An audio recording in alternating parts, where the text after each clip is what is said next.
At 14:47 hours on September 18th, 2025, a Chinese container ship was 11 minutes away from slamming into an American cruise ship carrying 5,824 civilians. In the next 11 minutes, physics would take over, and 6 people would die. But before that, 3 systems had to fail, 2 leaders had to make opposite calls, and 1 government had to learn that water doesn't follow orders. The ocean doesn't care about anything. The Chinese captain stared at his radar screen. Distance to target, 12 nautical miles, 22 kilometers. Closing speed, 18.3 knots. Time to collision, 11 minutes, 22 seconds. His satellite phone vibrated. The caller was Fleet Command in Beijing. The orders were direct. Maintain course. Assert Chinese priority passage. Do not yield to American vessels in our waters. One problem. These weren't Chinese waters. They were international waters, 82 nautical miles west of Manila, where the only authority is physics and maritime law. But the orders are clear, and the captain has to follow it, even if these orders would kill people he'd never meet. Dead ahead was the Norwegian Epic, a cruise ship 329 meters long and weighing 155,873 gross tons. U.S. flag painted on the funnel. Stars and stripes flying from the stern. The captain on that bridge had 28 years at sea and knew exactly what the Chinese vessel was doing.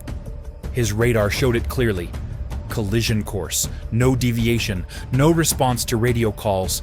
And this is what made it more than a navigation crisis. This was a U.S.-flagged vessel, registered in Miami, carrying American citizens. A collision here would not be an accident. It would become an international incident, with a U.S. Navy carrier strike group operating 140 nautical miles away and closing the distance. Yet 10 minutes until impact, and nobody was turning. Before steel met steel, this was never supposed to happen. The Norwegian Epic's bridge carried an integrated navigation suite worth about $8.4 million, built with multiple layers of safety. The primary radar system consists of 2 complementary arrays. The X-band radar uses 3-centimeter wavelength that updates the display every 1.2 seconds. The S-band radar operates at 10-centimeter wavelength with 48 nautical mile range. Together, these radars paint a complete picture of every vessel within detection range.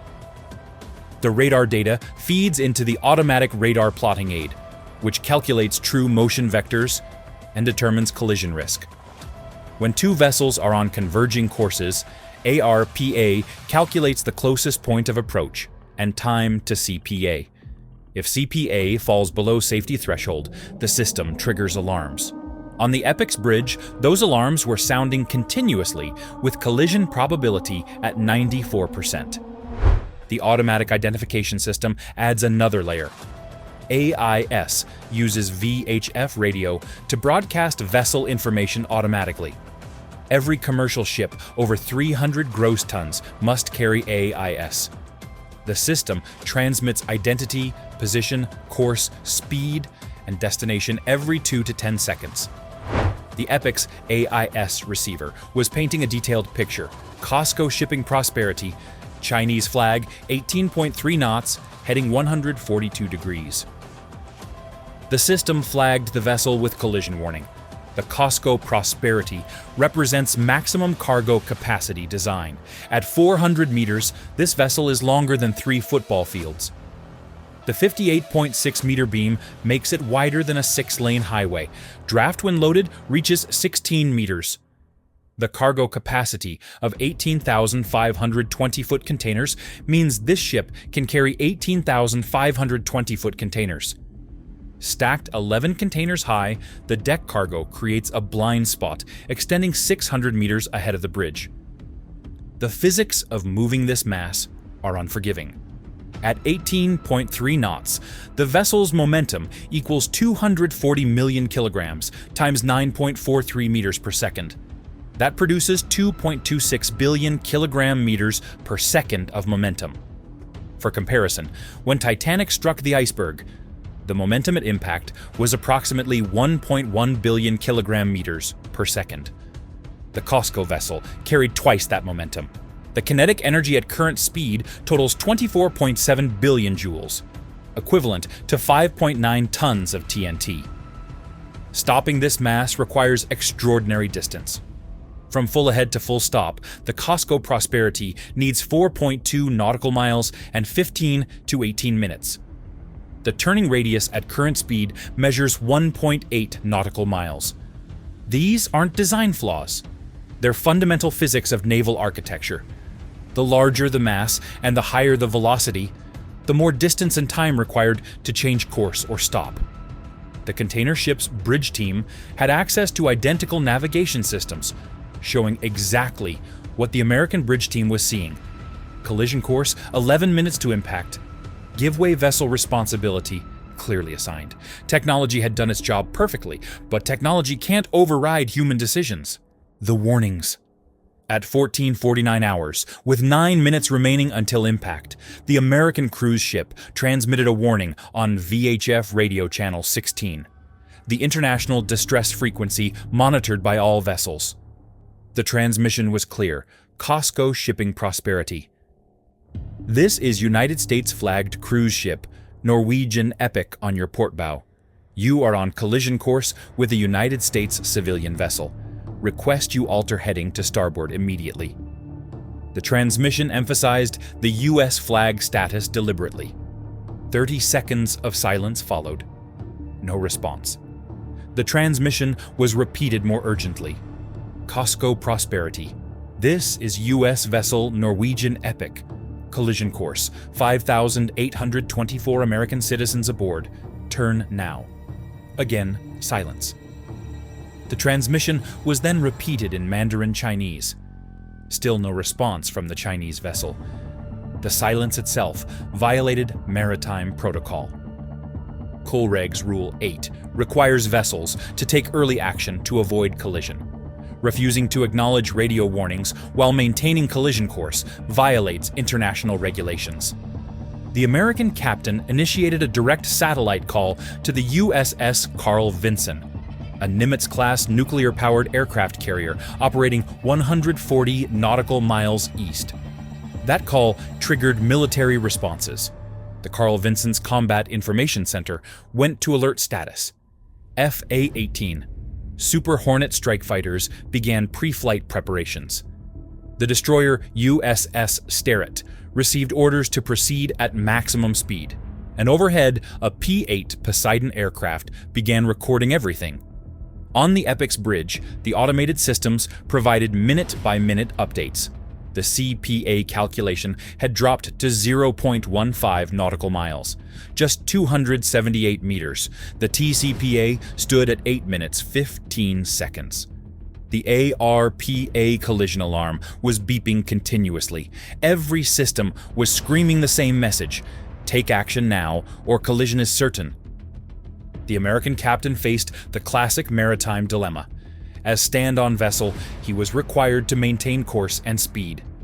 But COLREGS Rule 17 states when the give-way vessel is not taking appropriate action, the stand-on vessel may take action to avoid collision. With 8 minutes remaining and the Chinese vessel still not responding, the window for effective action was closing. The captain ordered shipwide announcement: all passengers and crew, we have a maritime emergency situation. Proceed immediately to interior corridors, away from the starboard side, and brace for possible impact. This is not a drill. The announcement went out in 15 languages. 4,100 passengers began moving to safety. Approximately 400 passengers stayed on upper decks to film what was happening. On the Chinese bridge, the first officer was insisting they respond. The helmsman was reporting collision warnings on all systems. But the captain was bound by orders from Beijing demonstrating Chinese priority in these waters. The assumption was that American ships would yield when challenged. At 14:54 hours, with 4 minutes until impact, the Chinese captain finally recognized the American vessel was not going to turn. He shouted the order, full right rudder. The COSCO Prosperity's rudder took 30 seconds to reach full deflection. During those 30 seconds, the ship continued straight ahead. Once at full deflection, the vessel began to turn at approximately 2.5 degrees per second. The ship needed to turn 45 degrees to clear the cruise ship. But there's a factor called advance, the distance a ship travels in original direction while turning. For the Costco Prosperity, advance distance measured 0.9 nautical miles. The distance to the American ship was 1.0 nautical miles. The turn made collision inevitable. At 14:56 hours, 4 FA-18 Super Hornets launched from the USS Carl Vinson. They would arrive too late to prevent collision, but their presence sent a message. The United States Navy is watching. The warnings had been ignored, the physics were in motion, and the countdown had reached its final seconds. The collision. 14:57 hours. 47 seconds. The distance between vessels had collapsed to 100 meters. The container ship was making 17.8 knots. The cruise ship 24.5 knots. The relative closing speed was 6.2 knots. The Costco Prosperity's bow was reinforced with 40 millimeters of high tensile steel for ice operations. The Norwegian Epic's hull was standard cruise ship construction, 25 millimeters of marine-grade steel. When 40 millimeters of reinforced steel, traveling at 17.8 knots, strikes 25 millimeters of standard plate, the thinner plate fails. The point of impact occurred 165 meters aft of the cruise ship's bow on the starboard side. The container ship's bow penetrated 5.2 meters into the hull structure. The breach measured 10 meters wide and 14 meters tall, compromising 4 decks. Deck 8 took the worst damage. 18 passenger cabins simply ceased to exist. 31 passengers were in those cabins. 6 died instantly from crush injuries. 9 were ejected through shattered hull into the ocean. 4 would be recovered alive. 16 suffered serious trauma. Throughout the ship, 124 additional passengers were injured. 47 fractures were documented. 203 minor injuries required treatment. The energy transfer was catastrophic. 5.8 billion joules were absorbed by the cruise ship's structure. For comparison, the Exocet missile that destroyed HMS Sheffield delivered approximately 4.5 billion joules. This collision exceeded that by 30%. The sound was recorded by hydrophones 47 nautical miles away. Acoustic analysis measured peak sound at 118 decibels. Seawater began flooding through the breach at 63,000 liters per minute. The breach extended 7.1 meters below waterline. The watertight doors responded automatically, slamming shut within 4 seconds. This prevented flooding from spreading. The bilge pump system, rated at 95,000 liters per minute, could handle the incoming water. The ship was damaged, but not sinking. The impact generated a 4.1 degree list to starboard. Ballast compensation pumps began moving seawater to counteract the flooding. Within 8 minutes, the list stabilized at 2.3 degrees. The ship's stability remained within safe parameters. On Deck 11, a gas line ruptured during impact. Fire erupted across 200 square meters. The fire detection system activated within 20 seconds. Halon gas discharged into the fire zone. 8 minutes after ignition, the fire was completely extinguished. Crew training and automated systems had converted a potential disaster into a contained incident. The Costco Prosperity suffered severe bow damage.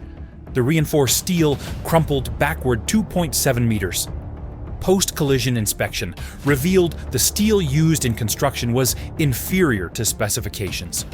Design called for steel with 355 megapascal yield strength.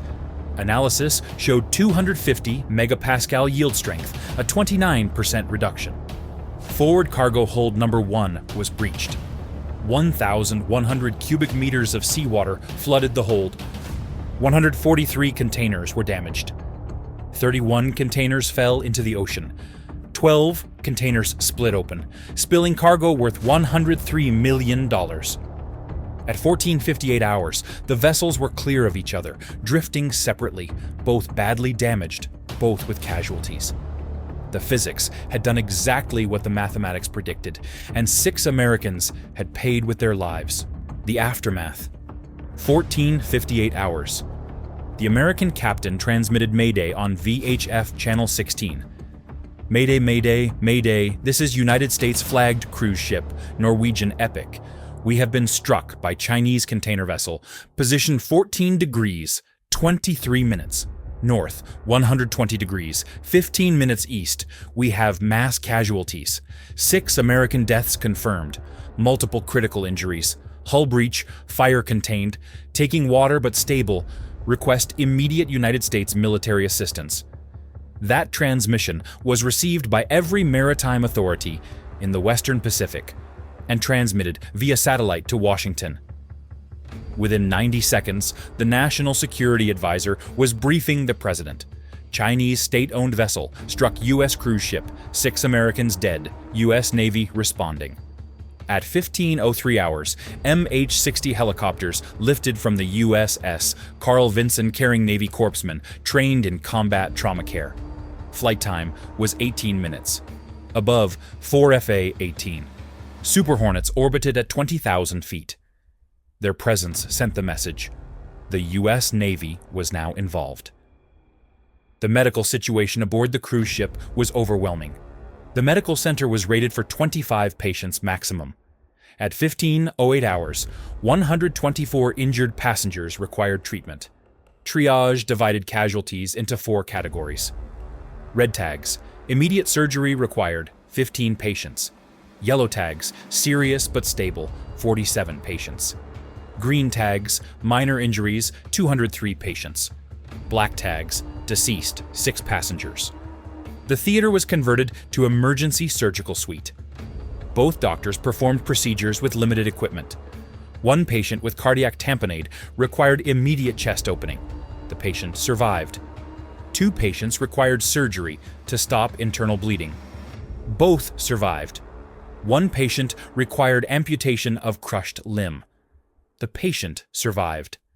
The quality of care under impossible conditions would later be cited in medical journals.